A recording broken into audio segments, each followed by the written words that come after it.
Okay, so the Royal Rumble has concluded, and now the road to WrestleMania officially begins. So, let's talk about the Royal Rumble. The highs, the lows, and the very, very mega lows. Okay, let's kick it off. Match number one. The opening, the curtain jerker, was AJ Styles defending the WWE Championship in a 1-2 handicap match against KO and Sami Zayn. The match was okay. AJ Styles won. That's all I care about. That's it. From an overall story standpoint, this match didn't really have much of a story going on to it because it was pretty much built around the whole Daniel Bryan, Shane McMahon drama has been playing out. And these three guys are just a linchpin in an overall greater story. So it's pretty much like this match was an afterthought because they had to take a backseat to the McMahon and Bryan thing. But at least, these guys tried to put on at least a semi-entertaining match, what they did. And the right guy won in AJ Styles, which was great. That's all I got to say about that. Match number two. The Usos defend the WWE SmackDown Tag Team titles against Chad Gable, Shelton Benjamin, 2-3 Falls match. The Usos did a clean sweep over Benjamin and Gable, and that's about it because the rest of this match, forgettable. Very, very forgettable, which is a damn shame because Gable and Benjamin, they're good. They're really good. And, of course, in this match, the Usos finally won me over when they clean sweeped them. Because prior to this match, I was never much of an Uso fan. Didn't care about the Usos when they were wearing the makeup and doing the stupid chanting. Don't care about the Usos when they started doing this whole Uso penitentiary thing.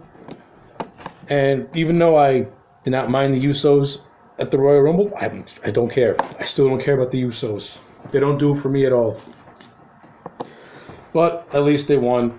And since they are, and I will give credit where credit is due, even though I don't care about the Usos, they have been on a hot streak. So having them go to WrestleMania as the tag team champions is appropriate. So I'll give them that. And that is the extent of me caring about the Usos and what happens with them. Now let's get to what really matters. The 30-man Royal Rumble, which was the third match of the card. And me and my friends, we were both shocked and kind of pissed off that they decided to throw this thing in the middle of the card, basically. And to tell you the truth, when the main event finally played out, I was still wondering why this match didn't main event and why the crap fest that was the main event was the main event.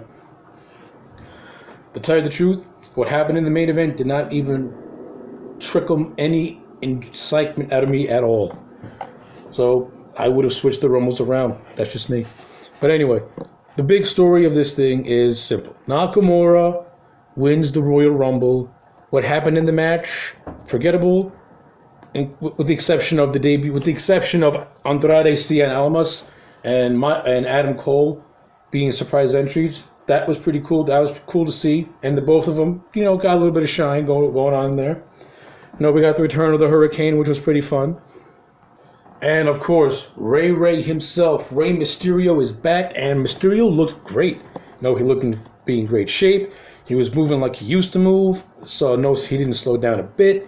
And he looked fantastic. And I hope that this is the beginning of a Rey Mysterio return because, both Raw and SmackDown, they can use a legit star like Rey Mysterio. And the possibilities of the matches you can get with Rey Mysterio are endless.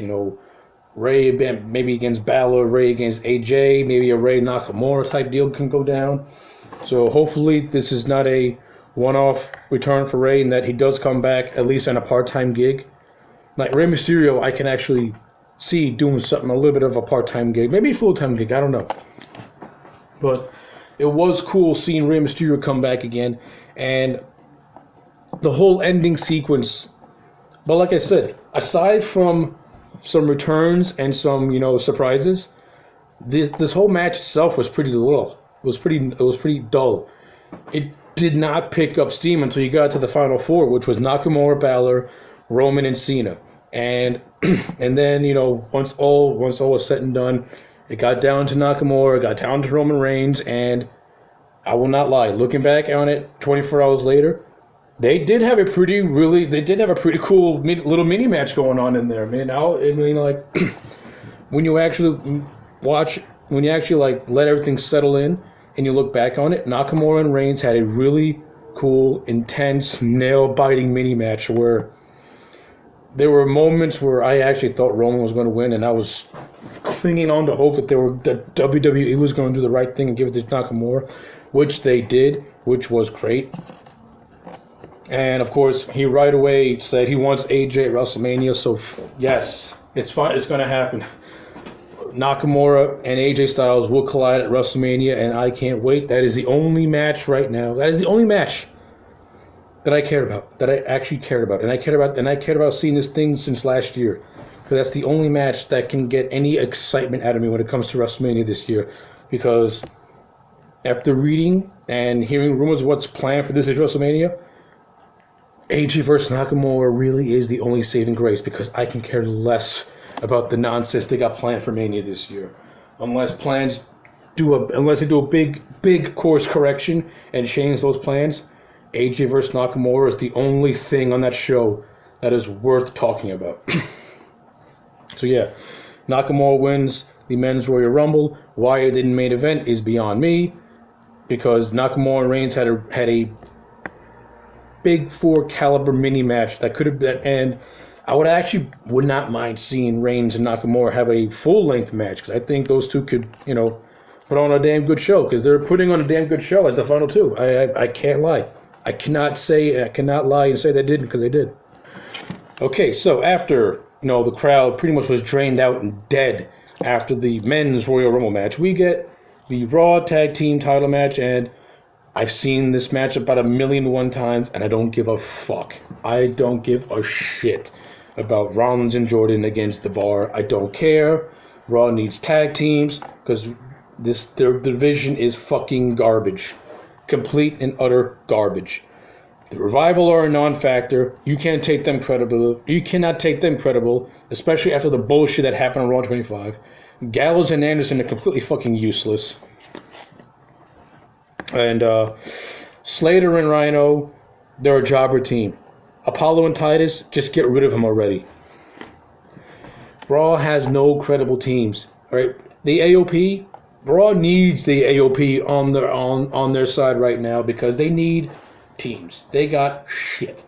And this match was fucking boring. The Bar won, not surprised, and I don't care.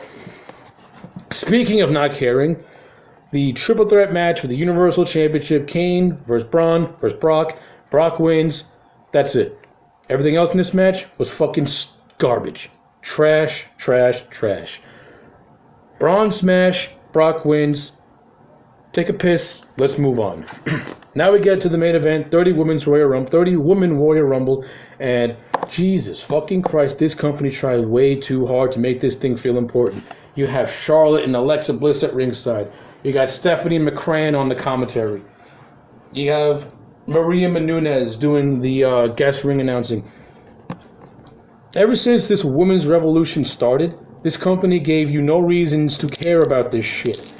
But tonight, Jesus Christ, they're acting like this thing is the WrestleMania main event. And you know what? Aside from a couple of surprises here and there, Tori Wilson was in this match, and Tori Wilson at 42, she looks like a freaking babe. She's still stunning. You got a Molly Holly sighting, which was great. She still looked good. You got Miss Jackie from PMS fame, and Miss Jackie's Miss Jackie. I love Miss Jackie. She's cool. You got Kelly. She'll still look good. That's all I'm gonna say. She still sucks in the ring, but she looks good. And you can clearly, and you got Michelle McCool, Mrs. Taker herself, and she actually got in a lot of eliminations, 5 eliminations, I think, which was random, because you could have easily given those eliminations to Nia Jax. And I'm sorry, but Nia Jax, she didn't look good tonight. And don't let people blow smoke up your ass saying she looked dominant, because there were moments in this match where she did, and then there were a lot of moments where she looked completely fucking useless. There was this one spot where she got knocked on her ass while she was trying to get back into the ring. She got knocked right on her ass, and it was fucking hilarious.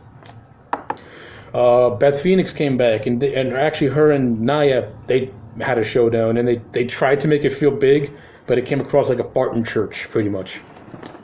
As it fell flat to me. It's like, really? This wasn't working. Now, if it was our Karma doing a face with Nia Jax, I would have been a little bit more impressive because you got these two big burly women in there. So I would have gotten more intrigue out of Karma and Jax having to stare down than Beth Phoenix. We also saw return of Lita, and Lita looked like trash. We got return of Trish Stratus, and you can tell that Trish Stratus is aged, long gone to the days where she was a smoking hot babe from 2000. Now she just looks old. I mean, she didn't look bad in terms of her wrestling skills, but in terms of everything else, she looks aged, which is a damn shame. She didn't look ugly or anything, but the wrinkles are showing on her face. And also, we got some surprises from NXT. We got a Kairi Sane sighting, and we got an Ember Moon sighting in this match as well. So, that was pretty cool to see. I like Ember Moon, and Kairi Sane is whatever. I think people blow smoke up her ass way too much, because I'm not impressed by her whatsoever. Sasha Banks started this match at number 1. She was the so-called Iron Woman of the match. But if you actually watch the match, the fucking bitch slept through the half the fucking match. She was on the outside resting. So the WWE is going to turn her up as being like the Iron Woman. But if you actually watch the match, Sasha looked like shit. She looked like shit. There was one moment in this match where she's kicking someone in the corners, and she is not even connecting with those kicks. She looked like crap. And like I said, she slept half the match. Majority of her time in the ring, she was sleeping the entire time. She did nothing. She didn't stand out once. There were parts in this match where I forgot she was even there. That's how useless she fucking was. And yeah, what a waste giving her the Iron Woman thing. And you're going to tie her up as her lasting a long time. Motherfucker, she was garbage. Speaking of garbage, the Bella Bitches came back in this match. And Jesus Christ, this company made these two look like freaking monsters for some reason. And they made Asuka, the so-called killer and destroyer, couldn't even beat him up. It was fucking hysterical seeing the Bella Twins dominate Asuka. The killer that is Asuka being dominated by the Bella Bitches who can't wrestle to save their lives. It was hilarious. It was great. It was great seeing Asuka be exposed. Like the conquering Asuka being exposed because you can't take down these two fucking models who are not even all that good looking. They're like subpar looking at best. And I don't care who they're dating or who they're married to. I don't care if Nikki Bella shakes her ass. I've seen more attractive women shake their ass I've seen more attractive women than Nikki Bella shake their ass better than she can. So yeah, at the end of the day, when all's said and done, Asuka wins. You knew it was going to happen. They go in the ring. You got Alexa and Charlotte in the ring. And they're all like, and Asuka's doing that fucking awkward point to sign crap. And then what happens? This really bad rendition of bad reputation plays, and out comes Ronda Rousey, and you took away Asuka's shine to give it to Ronda, but then you took away Ronda's shine because she's just smiling and like a goofball, not really taking nothing serious. It's like you figure like someone like Ronda would come out there with a skull in her face, just stare down these three. And you get this intense moments that she's smiling and laughing like she's having a cup of coffee.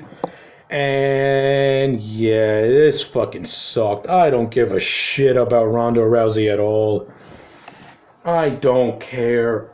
I really don't care. I don't care if she's signed to a full-time deal. I don't care if she's going to fight Charlotte Flair at WrestleMania. I don't care about this woman at all.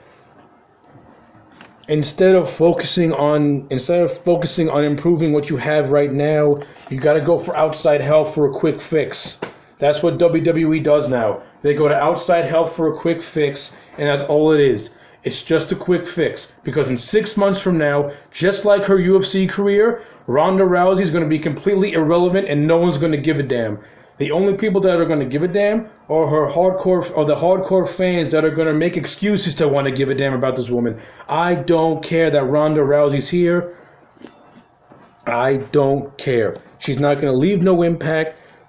Whatever impact she will have, it'll be very brief, very short, because in the long run, it won't mean a goddamn thing. That's it. That's all I got to say. This show was not that good. It was kind of boring. The only thing that I liked about this thing was the actual 30-man Rumble, and now solely because Nakamura and Roman Reigns had a cool little mini match. You got Rey Mysterio, who looked great. You got a couple of returns in both Rumble matches that I actually popped for and I was happy to see. Everything else in this show, forgettable. It's a snooze fest. Thank you, and goodbye. Like, comment, and subscribe to this video. Also, subscribe to my other channel, for which I will provide a link for in the comment section below. Have a good one.